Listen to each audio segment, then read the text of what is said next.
ትላንትና አንድ ነገር ለመስራት ብዬ አንድ ጥናት ስመለከት ነበር። በጣም በሚያስደነግጥ ሁኔታ በቤተ ክርስቲያን ውስጥ ቁጥሩን አልነግራችሁም ስለሚያስደነግጥ በጣም ብዙ የሚዘምሩ በቃ ክርስቲያን እንደኛ ክርስቲያን ተብለው የሚጠሩ በዚህ በወንጌል አማኙ አካባቢ ያሉ ሰዎች ገሃነመ እሳት እንዳለ አያምኑም።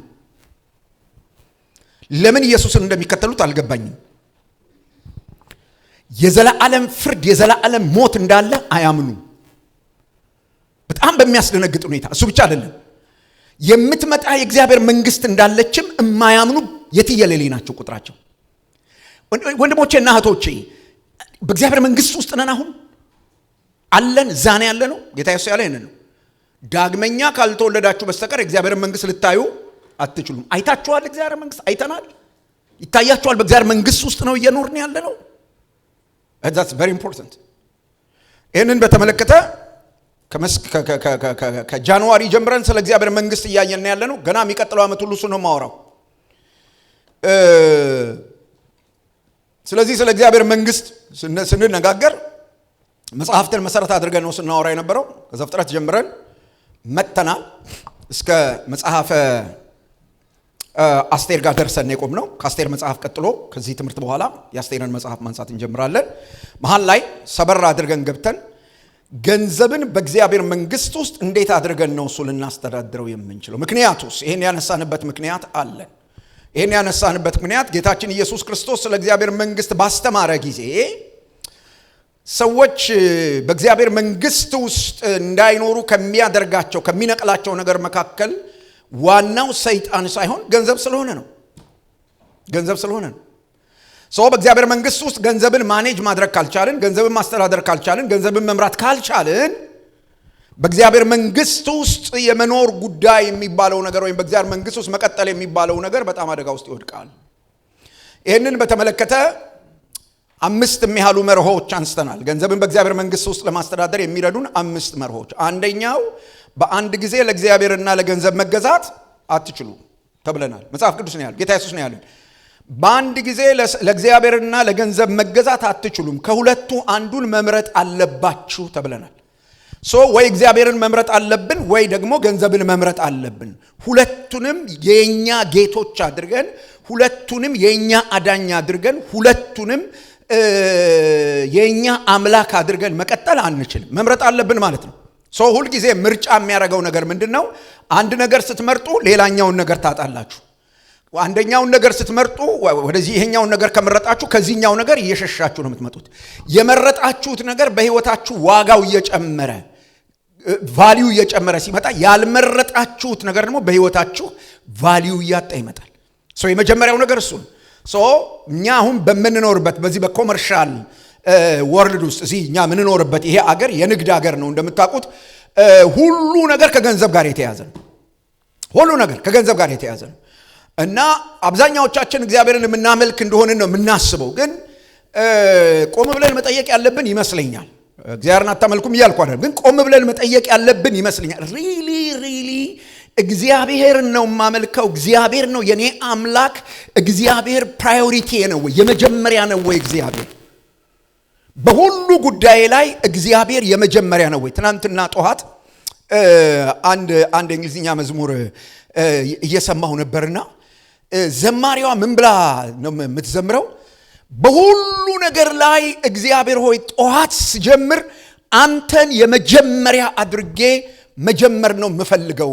ብዙ ነገሮች ላጣ እችላለሁ፣ ብዙ ነገሮች ሊቀሩብኝ ይችላሉ፣ ግን አንተ በየዕለቱ የመጀመሪያ ጉዳይ መሆን አለበት ትላለች። እና እንደሱ ነው እግዚአብሔርን መርጠናል ሲባል፣ እግዚአብሔርን እናመልካለን ሲባል እንደሱ ማለት ነው። አንዳንድ ጊዜ this is very serious ዘመዶች። አሁን ስራ መስራት ዓለማዊነት ላይ መስለን ይችላል፣ ግን ስራ መስራት ወይም ይሄ ስራ የሚባለው ወይም በዚህ ዓለም ያለው ሲስተም፣ መጽሐፉ ዓለም ብሎ ሲነግረን ሲስተሙን ማለት ነው። እና እግዚአብሔርን ከማስቀደም እግዚአብሔርን ፊተኛ ከማድረግ የሚከለክለን ከሆነ ዲል ማድረግ አለብን ማለት ነው ከምንሰራው ስራ ጋር። very serious ዲል ማድረግ አለብን ማለት ነው። አንድ ጊዜ አስታውሳለሁ በኢትዮጵያ በማገለግል ጊዜ አንድ ሱቅ የነበረው የቤተ ክርስቲያን አገልጋይ የነበረ ሰው ነበርና በሱቁ ሲጃራ ይሸጣል። እና አንድ ቀን እንደ አንተ የቤተ ክርስቲያን አገልጋይ ነህ እንዴት ነው እሱ ሲጃራ የምትሸጠው አልኩት። እና በጣም የሚገርማችሁ ነገር በሱቁ ላይ ብዙ ሸቀጣ ሸቀጦች አሉ፣ ግን በቀን ውስጥ ከፍተኛ ገቢ የሚያገኘው በሲጋራ ነው። ከፍተኛ ገቢ የሚያገኘው በሲጋራ ነው። እና እንዴት ሲጋራ ትሸጣለህ አንተ? ይሄ ሊሆን አይችልም አልኩት። አንተ አታጨስም? የሚያጨሱ ሰዎችን እያጠፋህ እንዴት አድርገህ እንዴት ታደርጋለህ አልኩት። በኋላ ምን አለኝ? ስማ ታሪኩ አለኝ። አቤት ስለው ስራ ሌላ አምልኮ ሌላ አለኝ ማለት ነው። ሊሆን አይችልም አምልኮ። እንደውም አስታውሳለሁ ቤተክርስቲያን መሪዎች ለነበሩ ሰዎች ይህን ጉዳይ ሳነሳ ያሉኝ ነገር ምንድን ነው? አይ አታስደንግጠው፣ እንግዲህ የእንጀራ ጉዳይ ነው፣ ምን ይደረጋል አሉ። መምረጥ ነው ያለብህ፣ ወይ እንጀራህን ወይ እግዚአብሔርን። ክርስትና እንደዚህ አይነት ነው። ክርስትና እንደዚህ አይነት ነው። ኮመርሻል የሆነ ወንጌል የለም፣ እንደሱ አይደለም ያለው። የመጀመሪያው መርህ ለእግዚአብሔርና ለገንዘብ በአንድ ጊዜ መገዛት እንደማንችል አውቀን ቆርጠን ወስነን ነው መንገባው። ሁለተኛው አንስተን የነበረው መርህ ሁሉ ነገር የማን ነው? የእግዚአብሔር ነው። እኛ ደግሞ ባላደራዎች ነን። በእጃችን ላይ ያለውን ነገር ከእግዚአብሔር ያልተቀበልነው ነገር ምን አለ? ልጆች ቢሆን፣ ትዳር ቢሆን፣ ስራ ቢሆን፣ ዕውቀት ቢሆን፣ ችሎታ ቢሆን፣ የጸጋ ስጦታ ቢሆን፣ ጊዜ ቢሆን፣ ሁሉን ነገር ከእግዚአብሔር ተቀበለናል። እንደ መንፈሳዊ ሰው በእግዚአብሔር መንግስት ውስጥ እንደሚኖር ሰው ሁሉን ነገር እንደ ባለ አደራ አድሚኒስተር ማድረግ አለብን። ኢቭን ይሄንን ሰውነታችንን ሳይቀር መጽሐፍ እሱ ነው የሚለው፣ በዋጋ ተገዝታችኋልና የራሳችሁ አይደላችሁም። እና በዚህ ሰውነት የፈለግከውን ነገር ልታረግ አትችልም። ስትፈልግ ትንባሆ፣ ስትፈልግ ካቲካላ ልትጨምርበት አትችልም። አይሆንም። መብቱ የለህም። በዚህ ምላስ እንደፈለግሽ ልትሳደቢ አትችልም። እንደሱ ሊሆን አይችልም። ባለቤት አለው። እኛ ባላደራዎች ነን። እርዘ ፕሪንስፕል መጽሐፍ ቅዱስ የሚያወራው ነው። በእግዚአብሔር መንግስት ውስጥ ስንኖር እንደዚህ ስንኖር ነው ደቀ መዝሙር ብሎ ነው መጽሐፉ የሚያወራው። ሁለተኛው አንስተን የነበረው ነገር ነው። ሶስተኛው አንስተን የነበረው ነገር መንፈሳዊ ጥበብን ምን ማድረግ? መሞላት። ምክንያቱስ ባላደራነታችንን ውጤታማ በሆነ መንገድ ለመወጣት እንድንችል ከእግዚአብሔር ጋር ያለን ግንኙነት በጣም ጤነኛ ሊሆን እንዲችል መንፈሳዊ ጥበብ ያስፈልገናል። ምክንያቱስ ጥበብ ሁለት ምንጭ ስላለው መጽሐፍ ቅዱስ እንደሚነግረን ላይኛይቱ ጥበብ ብሎ ይነግረናል። ከዛ ደግሞ ከምድር ከስጋ እና ከዓለም የሆነ ከአጋንንት የሆነ ጥበብ አለ ይላል። እኛ የሚያስፈልገን ያኛው ጥበብ ሳይሆን ከላይ የምትመጣዋ የእግዚአብሔር የሆነችው ማንም ቢጎድለው ጥበብ ቢጎድለው ሳይነቅፍ በልግስና ይጠይቅ ተብሎ የተነገረለት ያ ጥበብ ያስፈልገናል። በዛ ጥበብ ትዳርን መምራት፣ በዛ ጥበብ ገንዘብን መምራት፣ በዛ ጥበብ ማህበራዊ ግንኙነትን መምራት፣ በዛ ጥበብ በዕለት ተዕለት የምንሰራውን ስራዎቻችንን መምራት፣ በዛ ጥበብ አገልግሎትን መምራት።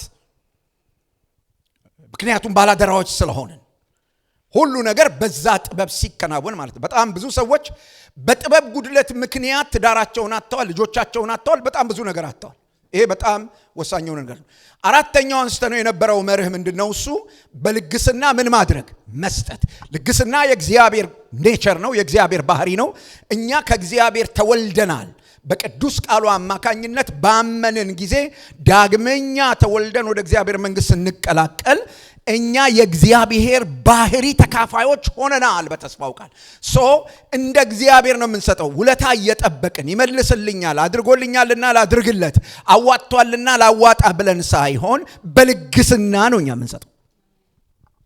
በልግስና በተለይ ይሄ በጣም ፕራክቲካል ነው። እዚህ ቤት በተለይ በጣም ትኩረት የሚያሻው ጉዳይ ይመስለኛል። ምክንያቱም እዚህ ቤት ያለን ሰዎች በጣም በፌሎሺፕ ሲሪየስሊ ስለምናምን መጥቷልና እሄዳለሁ፣ ሰጥቷልና እሰጣለሁ አይደለም። እዚህ ቤት እንደሱ አይደለም። በልግስና ነው የምናደርገው። ሊያረግ ይችላል፣ ላያረግ ይችላል። እንዲያረግ እናበረታታዋለን። ነገር ግን እኛ እንሆንለታለን። ምክንያቱስ የእግዚአብሔር ልጆች ስለሆነ በመንግስቱ ስለምን በልግስና መስጠት፣ ገንዘብን በልግስና መስጠት፣ ጊዜን በልግስና መስጠት፣ ሐሳብን በልግስና መስጠት፣ ምክርን በልግስና መስጠት፣ አገልግሎትን በልግስና መስጠት አንስተን የነበረው አራተኛው ነጥብ። አምስተኛው አንስተን የነበረው እና ዛሬ የምናጠቃልለው እሱ በሁለት ከፍለን ነው፣ ሁለት ክፍለ ጊዜ የወሰድነው ለሱ ነው። ዛሬ እሱን ጨርሳለሁ። በዕዳ ባርነት ውስጥ ከሚያኖር የዚህ ዓለም የገንዘብ አስተዳደር ስርዓት ምን መሆን? መውጣት ወይም መትረፍ። የዚህ ዓለም የገንዘብ አስተዳደር ስርዓት አለው፣ የራሱ የሆነ ፕሪንሲፕል አለው። የዚህ ዓለም የገንዘብ አስተዳደር ሰዎችን በዕዳ ውስጥ እንዲኖሩ ነው የሚያደርገው።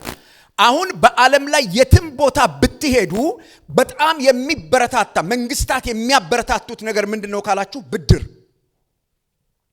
ለምሳሌ የትኛውም ዓለም ስትሄዱ እዚህ አደገ የሚባለውም አገር ኢትዮጵያም ስትሄዱ የምታገኙት አነስተኛና ጥቃቅን የሚባል ሰዎችን ወደ ጥሩ የኢኮኖሚ ደረጃ ለማምጣት የሚሰራ ሲስተም አለ። ልክ ነኝ? እንደሱ የሚባል ነገር አለ። ያለ አይደል? እዚህ ሀገር አነስተኛና ጥቃቅን አነስተኛና ጥቃቅን ስራው ምንድነው ካላችሁኝ፣ ሆቴል መክፈት ትፈልጊያለሽ? አዎ፣ እናበድርሻለን። አንቺ የምታዩ ሆቴል መክፈትሽን ነው። አንቺ የምታዩ ሆቴል መክፈትሽን ነው። እንትን መስራት እናበድርሃለን። ይሄ ሲስተም በዓለም ሁሉ ላይ ነው ያለው። እና ይሄ ሲስተም ምንድነው የሚያበረታታው ያላችሁኝ እንደሆነ ብድር። መጽሐፍ ቅዱሳችንን ደግሞ ስናጠና ባለፈው ሳምንት በዝርዝር ለማየት እንደሞከርን ብድር ሰዎችን ምን ውስጥ ይከታቸዋል? ባርነት ውስጥ። ብድር ሰዎችን ባርነት ውስጥ። በነገራችሁ ላይ ከፍላችሁ ነፃ እንድትወጡ ያበረታቷችኋል እንጂ ከፍላችሁ ነፃ ሆናችሁ እንድትቀጥሉ ምኞታቸው አይደለም። ምክንያቱስ እናንተ መክፈል ካቆማችሁ እነሱ ህልውናቸው አብሮ ይቆማል።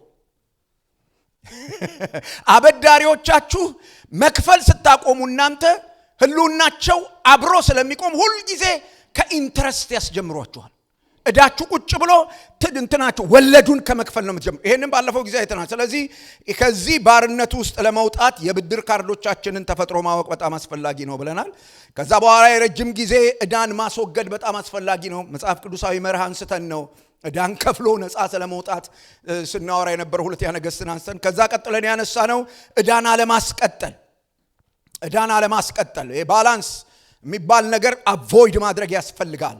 እዳ እንዲቀጥል አለማድረግ በጣም አስፈላጊ ነው። ከዛ በኋላ ቀጥለን ያነሳ ነው ነገር በእጃችን ያለውን ነገር መመለስ ነው። ባንክራፕሲ የሚባል ነገር ለአማኝ አይሆንም። ስለዚህ ከስር ያለው የባንክራፕሲ አዋጅ ማወጅ ሳይሆን መኪና ከሆነ መልስ፣ ቤት ከሆነ መልሽ መመለስ እና ነፃ መሆን ነው የሚያስፈልገው። እና በጣም አደገኛው ነገር ምንድነው እሱ ያላችሁኝ እንደሆነ ብዙ ሰዎች በዚህ ልክ ነፃ ወጥተው እንዳይኖሩ ከሚከለክላቸው ነገር መካከል ባለፈውም ሳምንት ያነሳሁት ሰዎች በኑሮ ውድድር ውስጥ ነው የሚኖሩት። አንድ ነገር ዛሬ ስም ጋር ይሄንን ልንገራችሁ። ከሰዎች ጋር በኑሮ ውድድር ውስጥ ስትገቡ ወይም ራሳችሁን ከሌሎች ጋር ማነጻጸር ስትጀምሩ ራሳችሁን ታጣላችሁ። ጧት ስመጣ ለባለቤቴ ስነግራት ነበር። በጣም ብዙዎቻችን እኛነታችንን ገለናል። እኛነታችንን አጥፍተናል። ለምሳሌ ልብስ ስንለብስ የምናስበው የሰዎችን ኦፒኒየን ነው። ሰዎች ምን እንደሚሉ ነው የምናስበው እንጂ ከኛ ተነስተን ከምንለብሰው የተነሳ ሰዎች ይቀበሉኛል አይቀበሉኝም፣ ሰዎች ያደንቁኛል አያደንቁኝም፣ ቆንጆ ነው ይሉኛል አይሉኝም። በጣም ብዙ ነገር በሰው ኦፒኒየን ነው የምንኖረው። የምንናገረውን የምንሰራውን ለዚህ ነው የምንሰቃየው። እኛን አላገኘነውም። እኛ ራሳችንን ስላላገኘን መኖር አንችልም። በጣም ብዙ ሰው የሚቸገረው በዚህ ነው። ወደ ክርስቶስ ኢየሱስ መጣችሁ ድናችሁ ከሆነ የመጀመሪያው አስፈላጊ ነገር ምንድነው ካላችሁ ማንነታችሁን ሪኮግናይዝ ማድረግ።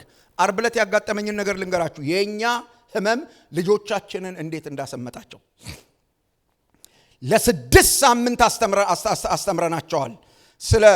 ስለ አይደንቲቲ፣ ስለ ፐርፐዝ እና ስለ ፖቴንሻል እና ላስት ዊክ ስለ አእምሮ መታደስ ስለ ሪኒዊንግ ማይንድ አስተማርናቸው። መጨረሻ አንድ ጥያቄ ጠየኳቸው ልጆቹን በሙሉ። እስቲ ሁላችሁም ከኔ ጋር አንድ ላይ እንደዚህ ብላችሁ ተናገሩ አልኳቸው። አይ አም ስፔሻል በሉና ተናገሩ አልኳቸው። ዋት አሉ። we are not አሉ። እና መናገር በጣም ነው የቸገራቸው። እኔ እንዴት መግባባት እንዴት አቃተን ሁሉ እስክል ድረስ እና በግድ ሳስብላቸው ጮክ ብለው አይደለም ያሉት ቀስ ብለው ነው። አም ስፔሻል ቀስ ብለው። ለምንድን ነው ይሄ የሆነው ያላችሁኝ እንደሆነ እነሱነታቸውን ልጆቹ ሪኮግናይዝ አላደረጉም። እንዴ አንተ ያልተቀበልከውን ማንነትን ሌላ ሰው እንዴት አድርጎ ነው የሚቀበልልህ? አንቺ ያልተቀበልሽውን ማንነትሽን ሌላ ሰው እንዴት አድርጎ ነው የሚቀበልልሽ? ሲጀመር ማን መሆናችንን እናውቃለን ወይ? እኔ ስለ የትኛው ማንነታችን ነው እያወራው ያለሁት? በእግዚአብሔር ቃል እውነት መሰረት ስለ ኦሮሞ ማንነት፣ ስለ አማራ ማንነት፣ ፒኤችዲ ስላለው ማንነት ስለ እሱ አይደለም እያወራው ያለሁት። መጽሐፍ ቅዱስ እንደሚናገር ማንም በክርስቶስ ቢሆን ምን አይነት ፍጥረት ነው ይላል? አዲስ ፍጥረት ነው። that's our nature። በእርሱ የሚያምን ሁሉ አይደለም የሚለው ለተቀበሉት ሁሉ በስሙ ለሚያምኑት ለነሱ የማ ልጆች ይሆኑ ዘንድ የእግዚአብሔር ልጆች ይሆኑ ዘንድ ምን አደረጋቸው? ስልጣን። እኔ የእግዚአብሔር ልጅ እንደሆንኩ ራሴን ሳልቀበል እና የእግዚአብሔር ልጅ መሆን ማለት ምን ማለት እንደሆነ ሳይገባኝ፣ አዲስ ፍጥረት ማለት ምን ማለት እንደሆነ ሳይገባኝ እንዴት ነው ክርስቲያን ሆኜ በእግዚአብሔር መንግስት ውስጥ ገንዘብን ላስተዳድር የምችለው? እንዴት? ይሄ ማወራው ፕሪንሲፕል የሚሰራው ለዚህ ተፈጥሮ ነው። ይሄን ተፈጥሮ ለተቀበለ ሰው ነው።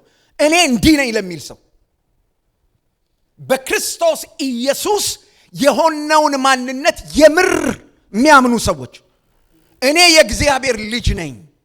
I don't care ማንም የፈለገው ነገር ሊናገር ይችላል። በዋናነት የሚያሳስበኝ አባቴ ስለኔ ምን ይላል፣ እግዚአብሔር በቃሉ ስለኔ ምን ያወራል፣ እሱ ነው የሚያሳስበኝ። እሱ ነው የሚያሳስበኝ። እግዚአብሔር የሚለው ነገር እሱ ልክ ነው። እግዚአብሔር የሚያወራው ነገር እሱ ልክ ነው። ለምን ካላችሁ የኔ ስታንዳርድ እሱ ስለሆነ ማለት ነው። ይሄ በጣም በጣም ቁልፍ ጉዳይ ነው። ይሄ የምነግራችሁ እና ይሄንን ማንነት ማወቅ መቀበል ካልቻልን እነዚህ አሁን የማወራቸው ነገሮች ለኔና ለናንተ ብዙ ትርጉም የላቸውም። ባለፈው ሳምንት እንግዲህ አንስተን እነዚህን መሮች መጠቀም እንዳለብን አንስቼ ተናግሬ ነበረ። ዛሬ አንድ 3-4 ነገሮች ቶሎ ነግሬያችሁ ላብቃ። ካርዳችንን እነዚህን የክሬዲት ካርዶች የዕዳ ካርዶች በአግባቡ ለማስተዳደር እና በእግዚአብሔር መንግስት ውስጥ ከዕዳ ነፃ የሆንን ያረፍን ሰዎች ደግሞ በእግዚአብሔር መንግስት ላይ ተጽዕኖ የምናደርግ አስተዋጽኦ የምናደርግ ሰዎች እንድንሆን ማድረግ የሚገባን መርህ ምንድነው? እሱ ዋስ ከመሆን መራቅ መጽሐፍ ቅዱሳዊ ነው። ምሳሌ መጽሐፍ ምዕራፍ 11 ቁጥር 15 እንደዚህ ብሎ ይናገራል። ለማይታወቅ ሰው ዋስ የሚሆን መከራ ያገኘዋል ይላል። ዋስ የሚሆን ሰው መከራ ያገኘዋል። ስለዚህ ዋስትና ለመስጠት እጅ አትምታ። ዋስትና ለመስጠት እጅ የማይመታ ግን ምንም አይደርስበትም፣ ሴፍ ነው ይላል። ምን ማለት ነው ይሄ ዋስትና መስጠት ማለት? መጽሐፍ ቅዱስ ዋስ ከመሆን በዚህ ለሰዎች ዋስ ከመሆን የህይወት ስርዓት ርቀን እንድንኖር በደንብ ነው የሚነግረን። ይሄ ዋስትና መስጠት ማለት ምን ማለት ነው ካላችሁኝ፣ ለከፍተኛ ግዴታ ወይም ዕዳ ሲባል ምናልባት የቤት ግዢ ሊሆን ይችላል፣ ማአት ነገር ሊሆን ይችላል። ለከፍተኛ ግዴታ ወይም ዕዳ ሲባል በገንዘብ በንብረት አለያም በከፊል ክፍያ ዋስትና ከመስጠት ራሳችንን መጠበቅ አለብን። ለምን? እነዛ ዋስ ምን ሆናቸው ሰዎች ነገ ምን እንደሚያደርጉ አይታወቅም። እና መጽሐፉ በግልጥ ይነግረናል። መጽሐፉ ምን ብሎ ነው የሚነግረን? መከራህን ታያለህ ይላል። ብዙ ሰዎች ለሰዎች ዋስ ሆነው ቤታቸውን ያጡ ሰዎች በጣም ብዙ ናቸው። ቤታቸው በሐራጅ የተሸጠባቸው ሰዎች ብዙ ናቸው። it's a principle። ከዛ በኋላ ሰይጣን ምን አገባው እዚህ ውስጥ? እኔ አንድ በጣም የማይገባኝ እኛ ሰፈር ያለ ነገር በጣም ሁሉ ነገር በሰይጣን ነው የሚመካኘው። ዘመዶቼ ኃላፊነት መውሰድ መልመድ አለብን። አታድርግ ይላል ምሳሌ መጽሐፍ ምዕራፍ 22 ቁጥር 26-27 ከዋስትና ጋር የተያዙ ተጨማሪ ነገሮችን ይነግረናል። በዋስትና ቃል እጅ አትምታ፣ ለብድር ተያዥ አትሁን፣ የምትከፍለው ካጣህ ለዛ ዋስ ለሆንክበት ጉዳይ ለተበደርከው ጉዳይ የምትከፍለው ካጣህ የመኝታህን አልጋ ከስር ይወስድብሃል። ምን ማለት ነው? ኮምፈርትህን ምቾትህን ትታጣዋለህ፣ በተኛ ታጣለህ እና ወርደህ መሬት ላይ ትተኛለህ፣ ወርደህ አቧራ ላይ ታርፋለህ። እንዴት ዲሲፕሊን ሆኖ መኖር እንደሚያስፈልግ ታያላችሁ ካርዶችን በአግባቡ ለማስተዳደር። ስለዚህ ገንዘብን በእግዚአብሔር መንግስት ውስጥ ለማስተዳደር ይሄንን መርህ መከተልና ራስን ከአደጋ መጠበቅ ዋነኛ ነገር። ሌላኛው ከዕዳ ራሳችንን ለመጠበቅ ከዕዳ ራሳችንን ለማውጣት እና ካርዶቻችንን በአግባቡ ለማስተዳደር የሚያስፈልገን ነገር የድንገተኛ አደጋ ቁጠባ ፈንድ እንዲኖረን ማድረግ ነው። የሆነ ነገር ሲከሰት ጎፈንድሚ ወደ መፈለግ አለመሄድ ማለት ነው። በሌላ ቋንቋ የቁጠባ ስርዓት የሚባል ነገር መጽሐፍ ቅዱሳዊ እንደሆነ ዛሬ ላሳያችሁ ፈልጋለሁ። የእግዚአብሔር ቃል ይሄንን ይናገራል። የፋይናንስ መረጋጋትን ለማግኘት ፋይናንሻሊ ስቴብል መሆን የምንፈልግ ከሆነ ፋይናንሻሊ ስቴብል ለመሆን በምናደርገው ጉዞ ውስጥ ልንከተለው ከሚገቡ አስፈላጊ መርሆች ወይም መመሪያዎች መካከል አንዱ ስርዓት ያለው የቁጠባ ህግ ነው። ይሄ በጣም አስፈላጊ ነገር ነው። ታውቃላችሁ፣ አንዳንድ ጽሁፎች ሳነብ ያገኘሁት ነገር ነው። ይሄ በዚህ በአሜሪካን አገር የሚኖሩ ሰዎች አሜሪካንስ ማለት ነው $500 ክሬንትን ቁጠባ ማስቀመጥ አይችሉም። በየወሩ አይቻልም። ወጪው በጣም ብዙ ነው። ለምንድነው እሱ ያላቸውን ገንዘብ ይሄን እምላችሁ በጣም እዚህ ሚኒመም ዌጅ ተከፋዮቹን አይደለም፣ ሌሎችም ከፍ ያሉ በመካከል ምናምን ያሉ የሚባሉትም ሰዎች በወር $500 መቆጠብ አይችሉም። ለምን ካላችሁ በጣም ብዙ ቀዳዳ ስላለ ካርዳቸውን ሲጭሩ በተለይ ደግሞ ከፍ ያለ ገንዘብ የሚያገኙ ሰዎች ገንዘባቸው ሁሉንም ነገር የሚሸፍን ይመስላቸዋል። ስለዚህ ያለ ስጋት ነው መጅረጥ እያደረጉ ሲጭሩ ጭንቅላታቸው የሚዞረው መቼ ነው? ወሩ መጨረሻ ላይ ቢል ተክትልትሉ ሲመጣ ነው። አንዳንዴ ከደሞዛቸው በላይ ሁሉ ሊሆን ይችላል እና አይችሉም። ጥናት ይሄንን ያረጋግጣል። ስለዚህ በእያንዳንዱ ቤተሰብ ላይ ካለው አስደናቂ የዕዳ መጠን፣ በነገራችሁ ላይ አሜሪካን አገር ውስጥ በዕዳ የማይኖር ሰው በጣት ቆጥራችሁ ለማግኘት በጣም ያስቸግራል። እያንዳንዱ ሰው ቤት ውስጥ ዕዳ አለ። አማኝ ይሁን አይሁን፣ ባለስልጣን ይሁን አይሁን፣ ኢቭን ሀብታም የምትሏቸው ሰዎች ሲስተሙ ይሄ ነው። ዕዳ ደግሞ የባርነት ዋነኛ መሳሪያ ነው። ነፃነት የሚያሳጣ ነገር ነው። ባለዕዳ የሆነ ሰው ከዕዳው ነፃ ለመሆን ይሰርቃል። ለምሳሌ የትላልቅ ኮርፖሬሽን ባለቤት የሆኑ ሰዎች በጣም ብዙ ዕዳ ስላለባቸው በአመቱ ላይ ይሄን ያህል ሬቨኑ ማምጣት አለብን ብለው ያስባሉ። ከዛስ ያመጡና ለሥራ አስኪያጆቹ ይሄን ያክል ገንዘብ አላጡም እኮ ግን ዕዳ አለ፣ የሚፈሩት ዕዳ አለ መከፈል ያለበት። ስለዚህ እዚህ ያለውን ሰራተኛ ነፍሱን ያወጡታል፣ አስጨንቀው እንዳይራሩ ይሆናሉ። የሚፈሩት ነገር እዛ ጋር ስላለ ነው። ዕዳ የሌለበት ሰው የለም። ስለዚህ በእያንዳንድ ሰው ቤት የዚህ የብድር ካርድ ከቁጥጥር ውጪ ወጥቶ እንደ ወረርሽኝ ሆኖ ሰው ሁሉ ያስጨንቃል። ታዲያ እንዴት አድርገን ነው ይሄንን ልናልፈው የምንችለው? ምሳሌ መጽሐፍ 21 ቁጥር 20 ምን ይላል? የክብር መዝገብና ዘይት በጠቢብ ሰው ቤት ይኖራል ይላል። የአብ ስም ለዘላለም ይቀደስ። የክብር መዝገብና ዘይት፣ እነዚህ ነገሮች በብሉይ ኪዳን ትልቅ ስፍራ አላቸው። የክብር መዝገብ የሚባል ነገርና ዘይት የሚባል ነገር በጣም ትልቅ ነገር አላቸው። ለምሳሌ በባለፈው ሳምንት ትምህርታችን እንዳየነው ያቺ የነብዩ ሚስት ቤተሰቧን ከዕዳ ባርነት ነፃ ያወጣችው በምን ሽያጭ ነበር? ታስታውሳላችሁ? አባካችሁ ንገሩኝ። በዘይት ሽያጭ። ዘይቱ ነው የተባዛው፣ ዘይቱ ነው የተሸጠው፣ ዘይቱ ነው ከባርነት ልጆቿን ያዳነው። ዘመዶች ኢትስ አ ፕሪንሲፕል እና መጽሐፉ ምን ብሎ ይናገራል? የከበረ መዝገብና ዘይት በጠቢብ ሰው ቤት ይኖራል ይልና አእምሮ የሌለው ሰው ግን ይውጠዋል ይላል። ዋው! አይቆጥበውም፣ በአግባቡ አስተዳድረውም፣ ዝም ብሎ ያባክነዋል። ይውጠዋል ማለት ያባክነዋል ማለት። እግዚአብሔር በየጊዜው በእጃችን ላይ የሚያመጣውን የከበረ መዝገብና ዘይት በአግባቡ እንዴት እንደምናስተዳድረው ማወቅ በጣም ያስፈልጋል። ጤናማ የቁጠባ ሂሳብ በማዘጋጀት ለድንገተኛ አደጋ ወይም ላልታሰበ ወጪ በካርድ ላይ ከመደገፍ ራሳችንን ነፃ ማድረግ አለብን።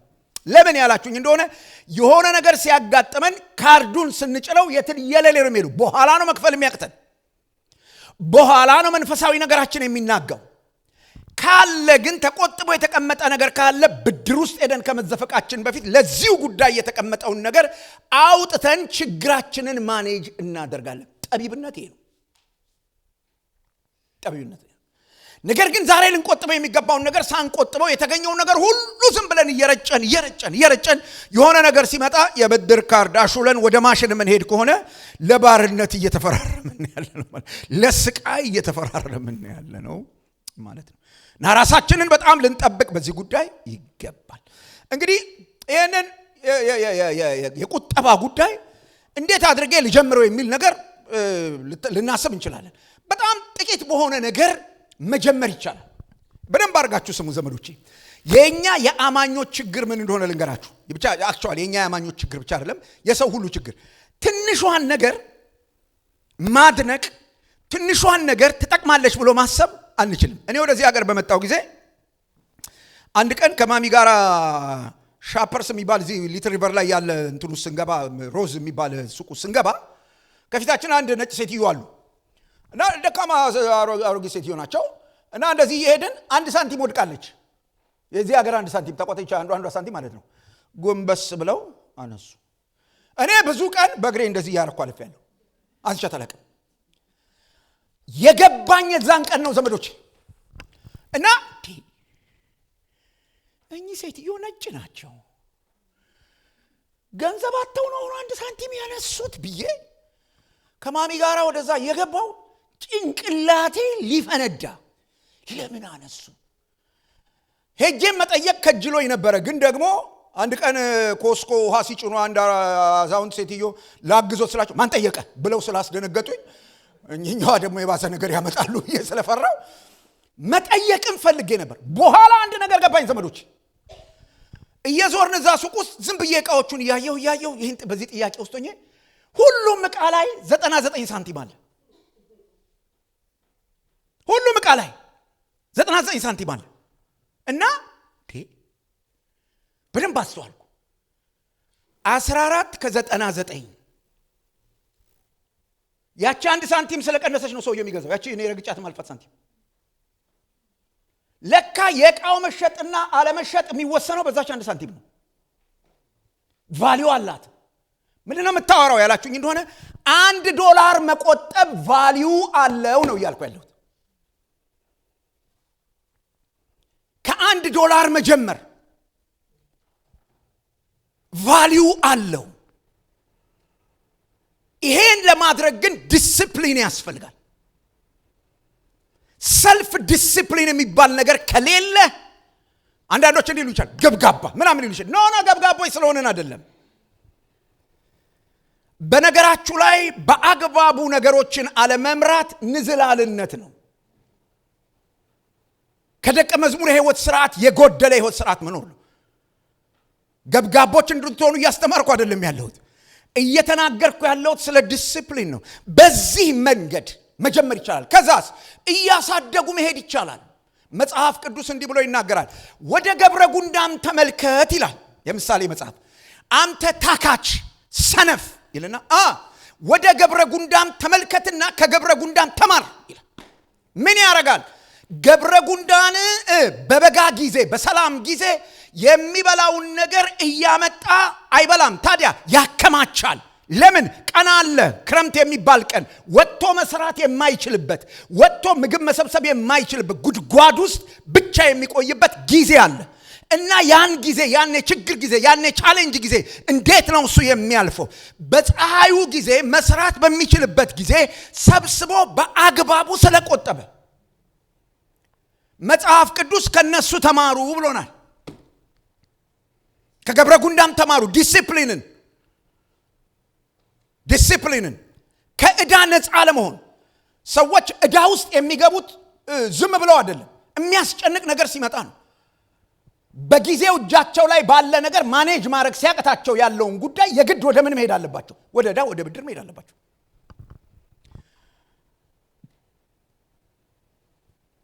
አንድ ሰው እንደዚህ ብሎ ሲናገር ሰምቼዋለሁ። እዚህ አካባቢ አንድ እንደ እድር አይነት ነገር አንዲት የሆነች እህት ዛኛው አጥቢያ ሳገለግል መጣችና ነገረችኝ። እንደዚህ አይነት ፕሮግራም አለ ለኢትዮጵያውያን እንደዚህ ያስብያለሁ 20 ብር ነው 15 ብር እንደዚህ ትከፍላላችሁ። ከዛ እንግዲህ ፕሮግራሙ ልክ ነው ልክ አይደለም ሌላ ነገር ነው። እሱ በኋላ የሚጣራ ነገር ነው። ግን ሐሳቡ ጥሩ ነው። ገንዘብ እንደዚህ ቢዋጣ በለቅሶ ጊዜ በምናምን ጊዜ ማንንም ጎፈንድሚ ከመለመን ምናምን ከማለት ያድናል ምናምን ብላ ነገረችኝ። በኋላ ኦኬ አልኩኝና በወቅቱ አብረን ከሚያገለግሉ ቤተክርስቲያን ከሚመሩ ሰዎች ከአንደኛው ጋር ስናወራ ቶባክ እድሜ ለጎፈንድሚ ዝም በላት ምንም አይሰራም አለኝ ማለት ነው። ሰዎች ምንድነው ተስፋ የሚያደርጉት? ጎፈንድሚ። በሌላ ቋንቋ ልመና ማለት እኮ ማስቀመጥ እየቻለን ዛሬ በዚህ ዲሲፕሊን እንድንሄድ ላበረታታችሁ ፈልጋለሁ። እንደዚህ አይነት የህይወት ስርዓት እንዳንመራ የሚጠቀስ የመጽሐፍ ቅዱስ ክፍል አለ። እሱን በጣም ጠጋ ብዬ ዛሬ እንድናየው ፈልጋለሁ። ማቴዎስ ወንጌል ምዕራፍ 6:19-20 ጌታችን ኢየሱስ ክርስቶስ አታከማችሁ እዚህ ምድር ላይ ብሏል። በእምነት ነው የሚኖረው ይላሉ ሰዎች። የሚያሳዝነው ነገር በእምነት ነው የሚኖረው ይሉናል፣ እነሱ ግን ያስቀምጣሉ። እነሱ አካውንት አላቸው። እነሱ አካውንታቸው ውስጥ መጽሐፍም ሸጠው ይሁን ምን ብለውም ይሁን ያስገባሉ። እኛን ግን በእምነት ነው የምን እንትን ነው ምናምን ይሉናል። ኖ እንዴት ጌታ ኢየሱስ በምድር ላይ አታከማችሁ ብሏል። ሪሊ ኢየሱስ ቁጠባን ወይም ዲሲፕሊን የሆነ የገንዘብ አስተዳደርን ነው የተቃወመው? ማቴዎስ ወንጌል ምዕራፍ 6:19-20 እንዲህ ብሎ ይናገራል። ብልና ዝገት በሚያጠፉት ሌቦችም ቆፍረው በሚሰርቁት ዘንድ ለናንተ በምድር ላይ መዝገብ ወይም ሀብት አታከማችሁ። ምንና ምን ባለበት ጌታ ኢየሱስ ስለ አደጋ ነው የሚናገረው። ልብ ብላችሁ ተመልከቱ። ብልና ዝገት በሚያጠፉት ዘይቤያዊ አነጋገር አለ እዚህ። ብልና ዝገት በሚያጠፉት ሌቦችም ቆፍረው በሚሰርቁት ዘንድ ለናንተ በምድር ላይ መዝገብ ወይም ሀብት አታከማችሁ። ነገር ግን ብልም ዝገትም በማያጠፉት ሌቦችም ቆፍረው በማይሰርቁት ዘንድ ለናንተ በሰማይ መዝገብን ሰብስቡ ወይም ሀብትን አከማቹ። ለምን? መዝገብህ ባለበት ልብ ደግሞ በዚያ ይሆናል። ግልጽ ነው እግዚአብሔር ቃል። ጌታ ኢየሱስ አታከማቹ አላለም። ትክክለኛ አካውንት ውስጥ አስገቡ ነው ያለው። አትቆጥቡ፣ አታከማቹ፣ አታስቀምጡ አላለም። ነገር ግን አካውንታችሁ ህጋዊ መሆን አለበት ነው ያለው። ሌባ ሊያገኘው የማይችል ብልና ዝገት ሊያጠፋው በማይችል የሂሳብ አካውንት ውስጥ ነው ማስገባት ያለባችሁ። ማለት ሴፍ በሆነ አካውንት ውስጥ ሴፍ በሆነ ማስቀመጫ ውስጥ ነው ማስቀመጥ ያለባችሁ ነው እንጂ ያለው በስርዓት ገንዘብ መቆጠብ የለባችሁም አላለም። ይሄው ግልጽ የሆነ ነገር ነው ያነበብኩት። ስለዚህ ይሄን ጥቅስ ጠቅሶ በእምነት መኖር ነው እያሉ ስርዓት ያጣ ህይወት መምራት በጭራሽ ትክክል አይደለም። ይሄን ቃል ትንሽ ጠጋ ብለን እንየው። ጌታ ኢየሱስ ምን አለ? በምድር ላይ መዝገብ አትሰብስቡ አለ። ለናንተ በምድር ላይ መዝገብ ወይም ሀብት አትሰብስቡ። ምን ማለት ነው?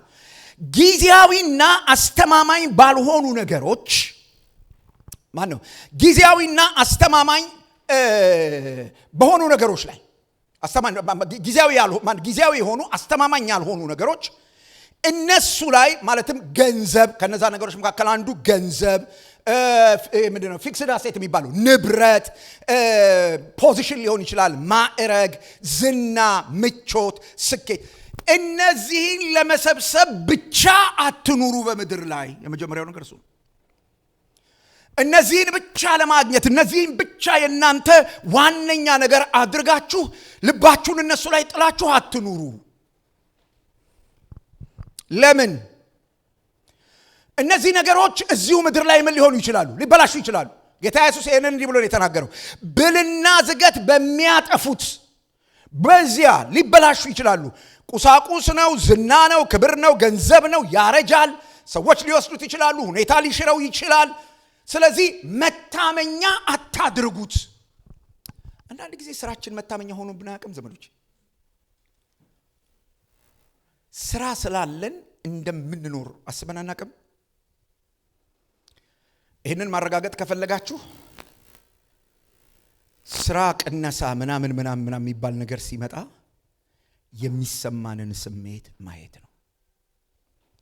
እላያችን ላይ መጥቶ የሚወድቀውን ጭንቀት ማየት ነው። ጌታ አለ፣ ብለን ልባችን በእግዚአብሔር ላይ ረፍ ብሎ ማለት ዝም ብለን ያው እንትን ለማስመሰል ሳይሆን የምር ማለት ነው ከውስጣችን አርፈን እግዚአብሔር አለ ስለሰራው አይደለም የምኖረው እግዚአብሔር አለ ጌታ ያየ ነው የሚሆነው ኦኬ የሚል ልብ መኖር ማለት ነው እሱ ልብ ካለ ነው ስራችን ላይ አልታመንም የሚባለው በአግባቡ ገንዘብ እንቆጥብ እየነገርኳችሁ ነው የምንቆጥበው ገንዘብ አገልግሎቱን የተሳለጠ ለማድረግ እንጂ ያስቀመጥኩት እስካለ ምንም ይምጣ ችግር የለም ማለት አይደለም ምክንያቱስ የምናስቀምጠው ገንዘብ የሚመጣውን ነገር ማኔጅ ለማድረግ ይረዳል እንጂ የሚመጣው ነገር እንዳይመጣ ሊከለክል አይችልም የሚመጣው ነገር እንዳይመጣ መከልከል የሚችለው የምንታመንበት አምላክ ነው የምንታመንበት አምላክ ነው ጌታ ኢየሱስ እንደማይጠቅሙ እንደማያስተማምኑ ሲናገር ሌቦች ቀፍረው ሊወስዱት ይችላሉ ሊያጠፉት ይችላሉ በድንገት ሊጠፋ ይችላል ሊሰወር ይችላል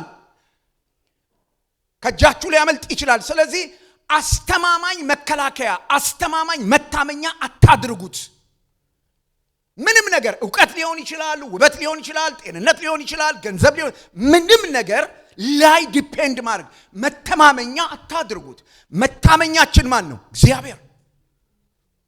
እግዚአብሔር ላይ እንታመናለን ግን በአግባቡ እንቆጥባለን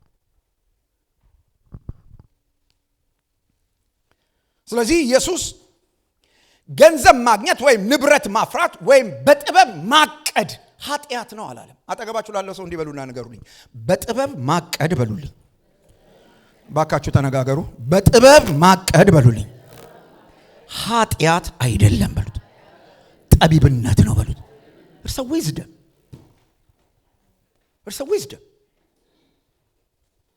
ክርስትና ህይወትን በአግባብ መምራት ነው መዝሙር ብቻ አይደለም ጸሎት ብቻ አይደለም በአግባቡ ማድረግ ያለብን እንጸልይ ምንም ነገር አናመጣም ከልቤ ነው የምነግራችሁ እኔና እናንተ የቃሉን መርህ ጥሰን ባበላሸነው ጉዳይ ላይ ንስሐ ካልገባን በስተቀር ንስሐ ማለት ደግሞ ተንበርኮ ማልቀስ ማለት አይደለም ያንን ነገር ማስተካከል ንስሐ ካልገባን በስተቀር በጸሎት አንለውጠው እግዚአብሔር እጁን አያነሳም ለምን ካላችሁኝ ከራሱ ጋር አይቃረንም እግዚአብሔር ከራሱ ጋር አይቃረንም አያችሁ አሮ ነው እንዴት አድርጌ እንደማያይዘው ግን ጌታ ኢየሱስ አንድ ጊዜ ሰዎች ስለ መስዋዕት ምናምን ሲያወሩ ጌታ ኢየሱስ አንድ ነገር አለ መባና መስዋዕት ይዘህ መምጣት ጥሩ ነው አለ መጥፎ ነው አላለ ይዘህ ትመጣና በባልንጀራህ ላይ አንዳች ነገር እንዳለህ ካወክ መስዋዕቱን መሰዊያው ላይ ቁጭ አድርግና መስዋዕት መሰዋት አቁምና ተመልሰህ ሄደህ ከባልንጀራ ጋር ዲል አድርገህ ጨርሰና ደን ተመለስናና መስዋዕትን ምን አድርግ አቅርብ መርሃያችሁ መስዋዕት ይዘህ ስለመጣህ ግድ የለም አመልከዋለሁ ግድ የለም እጸልያለሁ በዚህ አትለውጠውም እግዚአብሔር ጸሎትን እንዲሰማ እግዚአብሔር መስዋዕትን እንዲቀበል በእግዚአብሔር ቃል መርህ ውስጥ መኖር በጣም አስፈላጊ ምክንያቱስ መጽሐፍ ቅዱስ ቃል የሚገባልን የጻድቅ ሰው ጸሎት ነው የሚለው ጻድቅ የሚባለው ሰውዬ በጽድቅ የህይወት ስርዓት ራስን በመግዛት በዲሲፕሊን የሚኖር ሰው ነው በዘፈቀደ የሚኖር ሰው አይደለም በሌላ አነጋገር ባለፈው ሳምንት እንደነገርኳችሁ በቀጭኗ መንገድ ላይ የሚሄድ ሰው ነው የዛን ሰው ጸሎት ነው እንጂ የሚሰማው እግዚአብሔር ወይም የዛ ሰው ጸሎት ነው በስራው ኃይል ያደርጋል የተባለው እንጂ ተሰብስበው በቃ ስለ ጮሁ ለውጥ ይመጣል ኃይልም መጽሐፍ ፕሪንሲፕል ስለዚህ ጌታችን ኢየሱስ ወዳለው ነገር ልመልሳችሁ ኢየሱስ ገንዘብን ማፍራት ገንዘብን ሀብትን በትክክል መያዝ ማቀድ ኃጢአት ነው ብሎ አልተናገረም ነገር ግን የሚያስጠነቅቀው ነገር ምንድነው እሱ ያላችሁ እንደሆነ ምድራዊ ነገሮች የደህንነታችን የመጨረሻ ዋስትና የደስታችንና የማንነታችን ልክ እንደሆኑ አድርገን ማሰብ የለብንም ኦኬ የሚያቅድ ሰው ካርዱን በአግባቡ ያስተዳድራል በደንብ ከዕዳ ባርነት ራሱን ነፃ ያወጣል በደንብ እሺ እዚህ ምድር ላይ ስላለው እንትን አካውንት ይሄ ነው ተብሏል። በሰማይ ታዲያ መዝገብ ሰብስቡ ሲል ኢየሱስ ትክክለኛው መዝገብ ትክክለኛው አካውንት ብሎ ሲነግረን ምን ማለት ነው? እንዲህ ነው ያለው፣ በሰማይ መዝገብ ሰብስቡ። ምን ማለት ነው እሱ? ህይወት በዚህ ምድር ላይ የምንኖረው ህይወት እዚህ ዓለም ላይ ብቻ የሚያበቃ አይደለም። ታዲያስ ህይወታችንን ዘላለማዊ ዋጋ ባላቸው ጉዳዮች ወይም ህይወታችንን ከዘላለማዊ ዋጋ ካለው ነገር ጋራና በእግዚአብሔር ዘንድ ቅቡልነት ካለው ነገር ጋራ ማስተሳሰር። በሌላ ቋንቋ ልናገረው ይሄንን ህይወታችንን ዘላለማዊ ዋጋ ባላቸውና በእግዚአብሔር ዘንድ ቅቡልነት ባላቸው ነገሮች ላይ ህይወታችንን ኢንቨስት ማድረግ። እግዚአብሔር ይቀበለዋል ወይ ይሄን ነገሬን? በእግዚአብሔር ዘንድ አክሰፕታንስ አለው ወይ? እዚህ ላይ ገንዘቤን ሳውል፣ እዚህ ላይ ጊዜን ሳውል፣ እዚህ ላይ ዕውቀቴን ሳውል፣ እዚህ ላይ ጉልበቴን ሳውል እግዚአብሔር አክሰፕት ያደርገዋል ወይ? አንድ ሁለተኛ ከእግዚአብሔር ዘላለማዊ እቅድ ጋር ከእግዚአብሔር ዘላለማዊ ፕሮግራም ጋር አብሮ ይሄዳል ወይ? የእግዚአብሔርን ዘላለማዊ ሐሳብ ያገለግላል ወይ? ይሄን ነው ጌታ ኢየሱስ ያለው። በሰማይ ያለው መዝገብ ነው፣ ሰማይ የሚያውቀው መዝገብ። ይሄንን ለማድረግ እግዚአብሔርን መውደድ ይጠይቃል። ይሄን ለማድረግ እግዚአብሔርን መውደድ። እግዚአብሔርን የምትወዱት ከሆነ የምታረጉትን ነገር በሙሉ ከማረጋችሁ በፊት ስለሱ ስሜት ማሰብ ትጀምራላችሁ። ደስ ይለዋል፣ ይቀበለዋል፣ አይቀበለውም። እግዚአብሔርን መውደድ፣ ሌሎችን በኢየሱስ ክርስቶስ ምክንያት ወይም በኢየሱስ ክርስቶስ ስም ማገልገል፣ በገንዘባችን፣ በእውቀታችን፣ በጊዜያችን፣ በችሎታችን ሌሎችን ማገልገል፣ ሌሎችን ሰርቭ ማድረግ።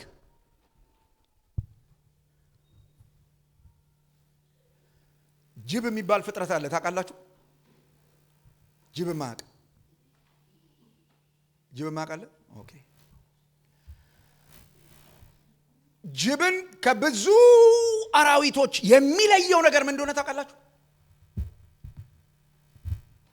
የሚለየው ነገር ሁሉ ነገር ለሱ ነው። ሁሉ ነገር። ስለዚህ ቆስሎ ሲተኛ ራሱን መብላት ይጀምራል፣ ሌላ እንዳይበላው። ጅብ ታውቃላችሁ ከጓደኛው ጋር ኋላና ፊት ሆኖ አይሄድም። ጓደኛው ከፊት እየሄደ እሱ ከኋላ እየተከተለ አይሄድም። ምክንያቱም ጓደኛው ከፊቱ እየሄደ ከሆነ የጓደኛው ታፋ አስጎምጅቶት ሊዘነጥለው ይችላል። ስለዚህ ጎን ለጎን ነው የሚሄደው። ከመሆን በዚህ ዘመን ያሉትን ሰዎች አይመስልም? ጓደኛውን ማኖር፣ ጓደኛውን ማገልገል፣ ሌላ ሰው መጥቀም አይመጣለትም።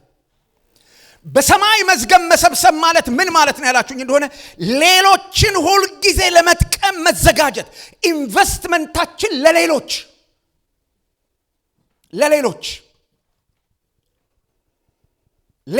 ኤግዚስት እንዲያረጉ፣ ሌሎች ሰርቫይቭ እንዲያረጉ ኢንቨስት ማድረግ። በቅድስናና በታማኝነት መኖር። ዛሬ ስለ ቅድስና አስገራሚ ነገር ልንገራችሁ።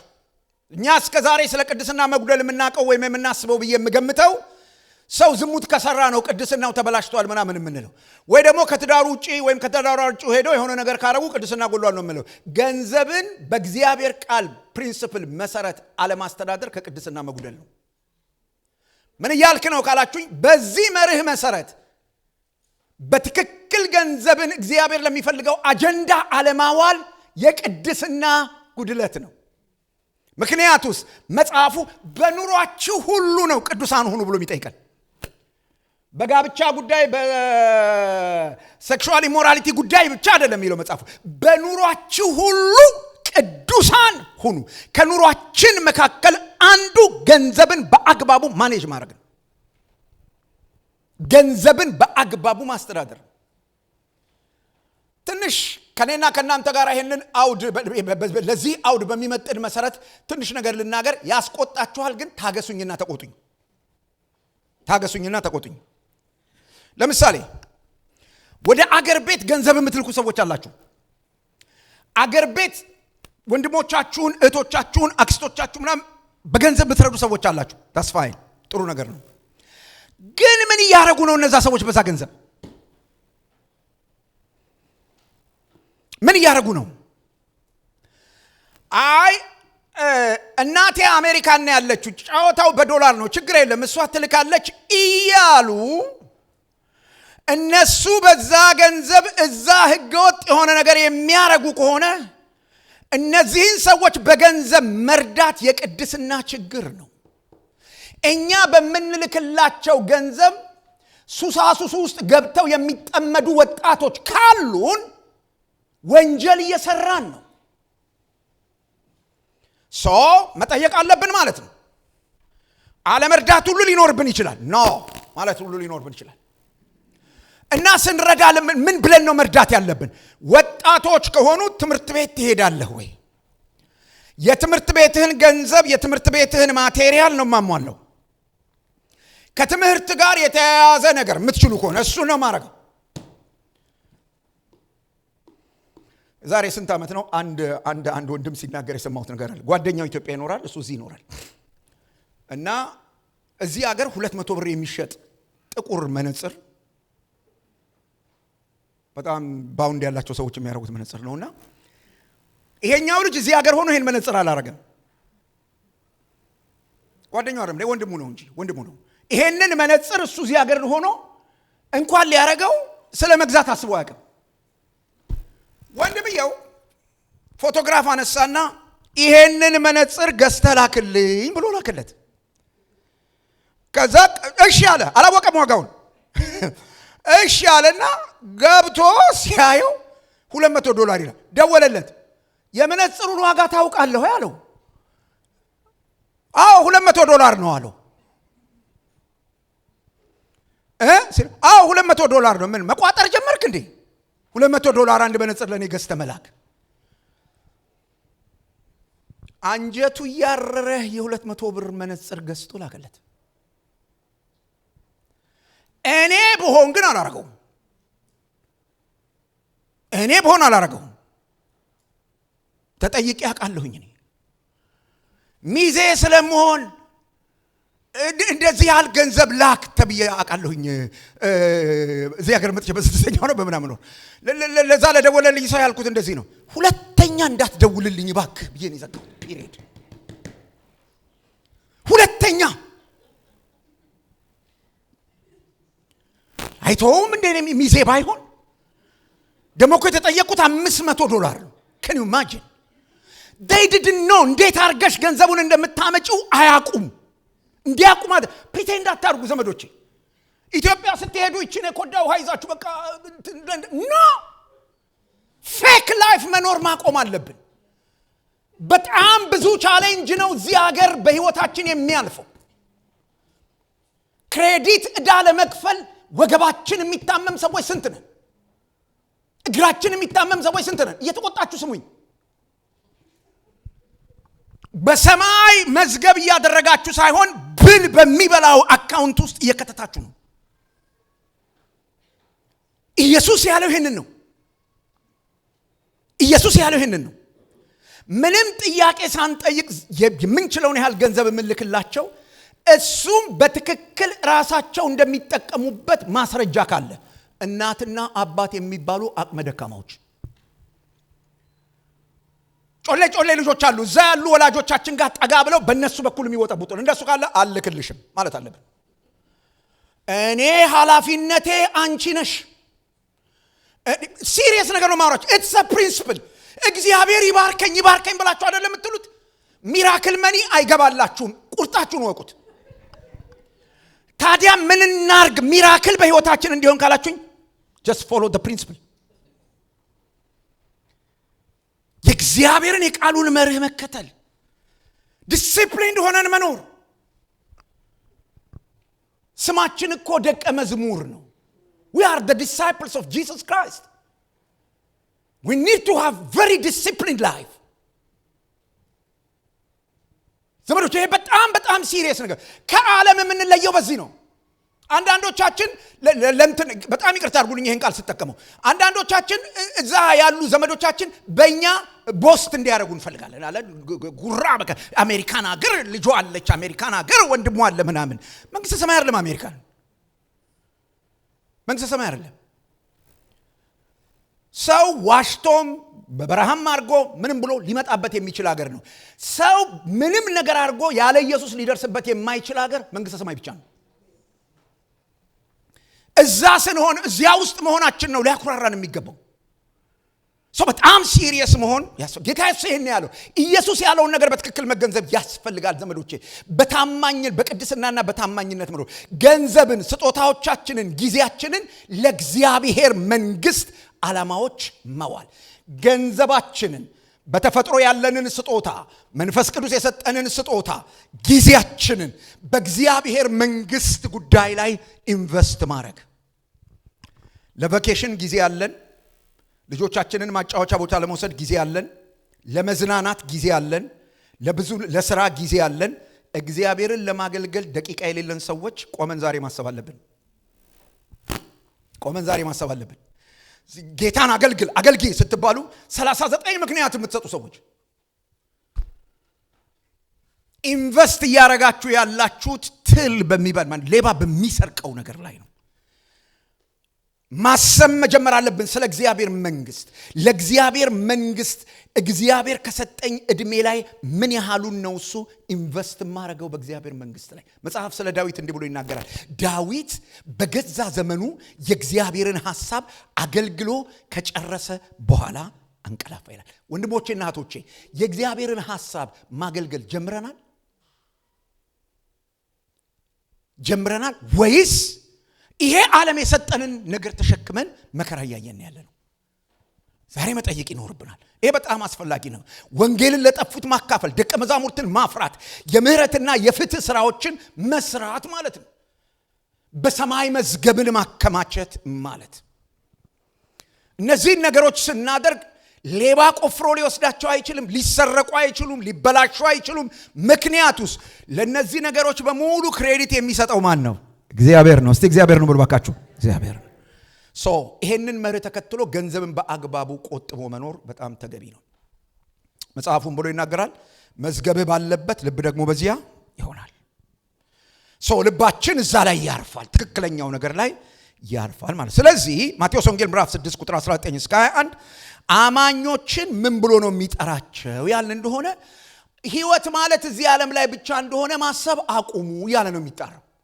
ታዲያ ምን አለ አሁን እዚህ የምታረጉት ነገር ከዚህ ዓለም ባሻገር ከሞት ባሻገር ዋጋ አለው ቦታ አለው እያለ ነው የሚጣራው እግዚአብሔር ዋጋ በሚሰጣቸውና ለዘላለም በሚኖሩ ነገሮች ላይ መዋለ ነዋያችሁን ወይም ገንዘባችሁን ጊዜያችሁን ዕውቀታችሁን ችሎታችሁን ሁሉ እዛ ላይ ኢንቨስት አርጉ ብሎ ነው መጽሐፍ ቅዱስ የሚናገረው ኢየሱስ ያስተማረው ይሄንን በእግዚአብሔር ዘላለማዊ ፕሮግራም ላይ በእግዚአብሔር የልብ ሐሳብ ላይ እዛ ላይ ኢንቨስት አርጉ ሌባ አይሰርቀውም ብል አይበላውም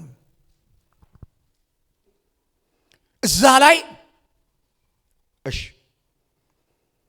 የገንዘብ የጊዜ የጉልበት አጠቃቀማችንን እግዚአብሔር ራሱ የኛ ትልቅ መዝገብ እንደሆነ የኛ ትልቅ ሀብት እንደሆነ በማሰብ አድርጉ ብሎ ነው የሚነግረን የመጨረሻውን ነጥብ ላንሳ this is very remarkable አሁን መነግራችሁ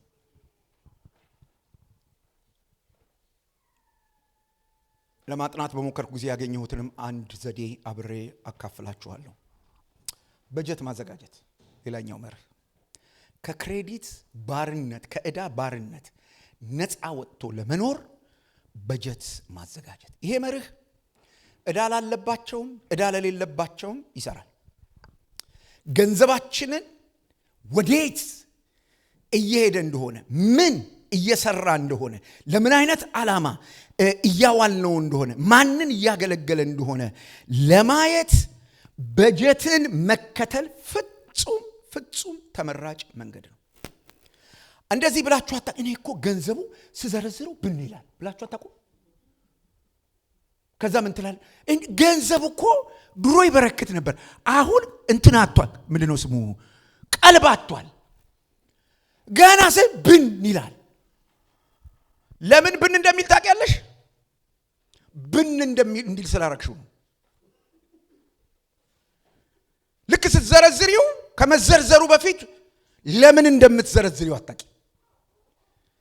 ልክ ስትዘረዝሪው ይጀምራል ብን ማለት። ባለፈው 15 ቀን ነግሬያችኋለሁ። ባለፈው ፀጉሬን ስቆረጥ የተረፈ 20 ምናምን ብር አሁንም ቦርሳ ይወስዳል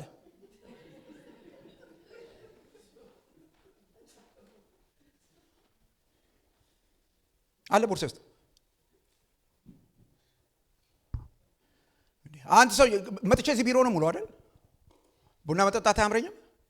ወክ ነው ማድረግ። ወጥቼ ዞር ብዬ መጥቼ በዚህ በሰፈር ውስጥ ዞር እየጸለይኩ ዞር ብዬ መጥቼ ከዛ ገብቼ ስራ ይሰራለሁ።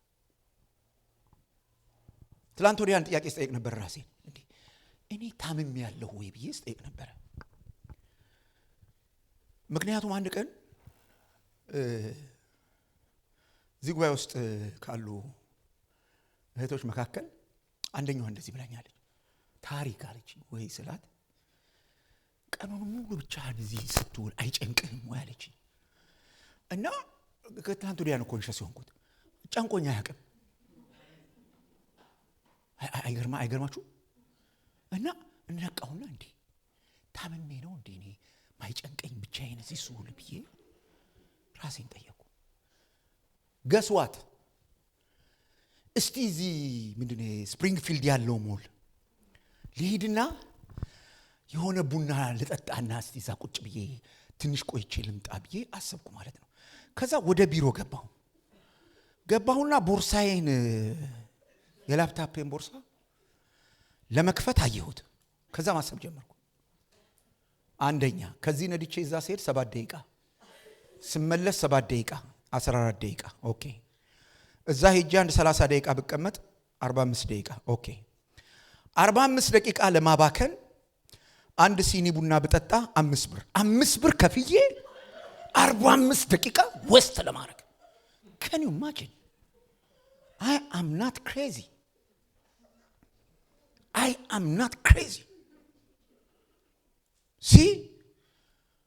ከዛ እዛ ጋር ሻፕ ሰራው 50 ሻፕ ሰራውና ገብቼ ወጥቼ ቁጭ ብዬ ስራዬን ቀጠልኩ። በቃ አንዳንዶቻችሁ እኮ ካፌቴሪያ ደጅ ካልደረሳችሁ፣ በተለይ ወንዶች ያ ኮቪድ የሚባል ነገር የመጣ ጊዜ የብዙ ወንዶች ጭንቅ ይሄ ነበር። ሳይወጡ እንዴት ይውላሉ? ስታርባክ ሳይደርሱ እንዴት ይውላሉ? ለምን የምትሄደው ስታርባክ? ለምን የምትሄደው? የምታገኘውን ሰውዬ ለምን የምታገኘው? ምን ፐርፐዝ አለ? ዲሲፕሊን የሚባል ነገር አለ ዘመዶቼ። በነፃነት ዲሲፕሊን ባርነት አይደለም። በጣም ነፃነታችሁን የምትለማመዱበት የህይወት ስርዓት ነው። ጌታ ኢየሱስ ይሄን ጉዳይ በተመለከተ ስለ በጀት ሲናገር አንድ ነገር ተናግሯል። አንድ ሰው ቤት ለመስራት ከመነሳቱ በፊት አለ ቤቱን ጣራ እንደሚያለብሰውና እንደማያለብሰው አስቀድሞ ከመጀመሩ በፊት ከመስራቱ በፊት አስቀድሞ ቁጭ ብሎ ባይበጅት ፕላን ባያደርግ ከጀመረ በኋላ ሳያለብሰው ቢቀር መሳቂያ ይሆናል አለ። በጀት ኢምፖርታንት ነው። አጠገባችሁ ላለው ሰው ነገሩልኝ፣ በጀት አስፈላጊ ነገር ነው በሉልኝ። መንፈሳዊም ነው በሉት። this is very remarkable ወንድሞችና እህቶች፣ በጣም አስፈላጊ ነገር ነው።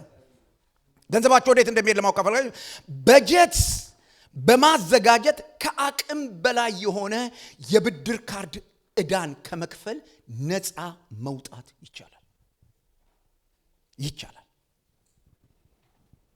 ይሄንን በአግባቡ ለመጠቀም ከፈለጋችሁ አንድ ምክር ነግሬያችሁ ላብቃ።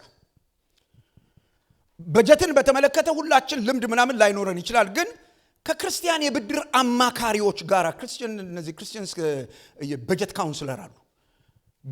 በጣም የሚገርመው በጣም ብዙዎቹ ዩቲዩብ ላይ በነፃ አገልግሎት ይሰጣሉ። በነፃ ምን አለ ቲክታክ ላይ የሚደረግ ስድድብ፣ የፖለቲካ ብሽሽቅ መስማት አቁመህ እነዚህን ሰዎች ሰርች አድርገህ 2 ሰዓት ብትሰማቸው ምን አለበት? ለእድሜ ዘመን የሚሆን ነገር ነው የሚናገሩት። ሂዱና ዩቲዩብ ላይ ተመልከቱ። እነሱን ሰዎች የሚሰሙ ሰዎች 10 አይሞሉ። በየቲክታኩ የሚሳደቡ ሰዎችን ግን የሚሰሙ ሰዎች በሺህ ነው የምትቆጥሯቸው። አለ ያንን እድል መጠቀም። ሙያዊ ምክር ማግኘት ያስፈልጋል። ሙያዊ ምክር ማግኘት ያስፈልጋል። ክሬዲት ካርዳችንን በትክክል ከፍለን ወይም በትክክል አስተዳድረን ለመጠቀም እንድንችል ማድረግ የሚገባን ሌላኛው ነገር ማስተዋል ያለብን ነገር ምንድነው ያላችሁኝ እንደሆነ የብድር ካርድ የሚባልን ነገር ሁሉ ሰው ሊጠቀምበት አይችልም። ሁሉ ሰው ሊያስተዳድረው አይችልም። ስለዚህ ካርድ ለመጠቀም ሰዎች ሲጠቀሙ ስላየን ካርድ ለመጠቀም ከመነሳታችን በፊት ወደዚያ ከመግባታችን በፊት አዲስ ካርድ ከማውጣታችን በፊት አንድ ነገር ላይ እርግጠኛ መሆን አለብን። እኔ ሪሊ ዲሲፕሊን ሊሆንኩ ሰው ነኝ ወይ? ራሴን መምራት እችላለሁ ወይ? ከዛ በኋላ ስለ ውሳኔያችን በእግዚአብሔር ፊት እንደ መንፈሳዊ ሰው መጸለይ ያስፈልጋል። ካርዳችንን በትክክለኛ መንገድ ለመጠቀም ጥበብ የተሞላበት አስተዳደርና ስርዓት ስለሚጠይቅ ነው በዚህ ልክ ኮንሸስ ሆነን ነገሩ ላይ የምንሄደው። ይሄንን ማድረግ እንደማንችል ራሳችንን ዲሲፕሊን ማድረግ እንደማንችል ካወቅን እንደዛ ከገባን ራሳችንን ከዕዳና ከስቃይ ለማዳን ካርዱን መተው ነው አማራጭ የሚሆን። በቃ ዴቢት ብቻ ተጠቀሙ፣ በቃ ካሽ ብቻ ተጠቀሙ፣ ዕዳ ውስጥ አትግቡ፣ ራሳችሁን በዕዳ አታሰቃዩ። ዕዳ ውስጥ ደግሞ ያለን ሰዎች ይሄ መጨረሻው ንግግሬ ነው። ቅድም እንደተናገርኩ ዕዳ ውስጥ ያለን ሰዎች ደግሞ በዚህ ጉዳይ ላይ ስራ የሚሰሩ ሰዎች የፈጠሩት አንድ ቀመር አለ። እሱን ነግሬያችሁ ላብቃ። ዴቢት ስኖቦል ይባላል።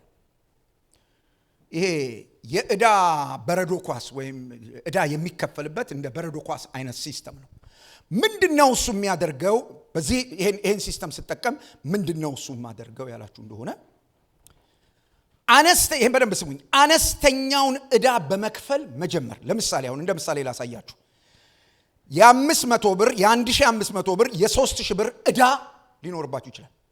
3000 ብር ሞርጌጅ፣ 1500 ብር መኪና፣ 500 ብር ደግሞ ምን ልበል ቀሚስ ገዝታችኋል በል እህቶች ያኮርፋሉ። ብቻ የሆነ ነገር ተገዝቶ 500 ብር ዕዳ ደግሞ አለ ማለት ነው። ይሄን ሲስተም መጠቀም ማንም ሰው በቀላሉ ሊጠቀምበት የሚችልና ዕዳን ማኔጅ ማድረግ የሚቻልበት መንገድ ነው።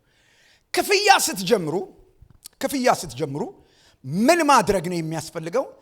ከአነስተኛው የዕዳ መጠን ወደ ትልቁ ለመሄድ በመጀመሪያ ዕዳዎቻችሁን በአግባቡ ማደራጀት፣ ሊስት ማድረግ። አሁን ልክ እኔ እንዳስቀመጥኩት 5000፣ 1500፣ 3000 ዕዳውን በትክክል ሊስት ማድረግ። ከዛስ በእያንዳንዱ ዕዳ ላይ አነስተኛውን የክፍያ መጠን መክፈል፣ ትንሹን የዕዳ መጠን መክፈል። ከዚያስ ከ500 ትጀምራላችሁ። 500ን ትከፍሉና 500ን ከከፈላችሁ በኋላ 500ን ከፍላችሁ ከጨረሳችሁ በኋላ እዛ 500 ላይ ኢንቨስት ታደርጉት የነበረውን ወደ 1500 ሺፍት ማድረግ። 1500 ለመክፈል 300 ትከፍሉ ከነበረ 800 ትከፍላላችሁ ማለት ነው። 800 ትከፍላላችሁ ማለት ነው። ይሄ በጣም ቀላል የሆነ ሰው ሁሉ ማኔጅ ሊያደርገው ሊጠቀምበት የሚችል ከዕዳ ባርነት ነፃ የሚወጣበት የአሰራር ዘዴ ነው። ስለዚህ የአሰራር ዘዴ ማወቅ ያለባችሁ ነገር ምንድነው? ይሄ የአሰራር ዘዴ ኢንትረስትን አያካትትም፣ ዕዳው ላይ ብቻ ነው የሚያነጣጥረው። ስለዚህ ኢንትረስትን ጨምሬ ዕዳውን ለማድረግ ለማጠቃለል ከፈለኩ ምን ላድርግ ካላችሁ ባለሙያ አማክሩ። አሁን የተናገርኩት ተሰምቷችኋል? ባለሙያ አማክሩ፣ አትሰቃዩ። እኔ ፓስተር ነኝ፣ መጣችሁ ጸልይልኝ ዕዳ እንድከፍል ብትሉኝ በጸሎት እኔ ዕዳችሁን ልከፍለው አልችልም። ሚራክል መኒ ምናምን ማምጣት እኔ አልችልም። ባለሙያ አናግር።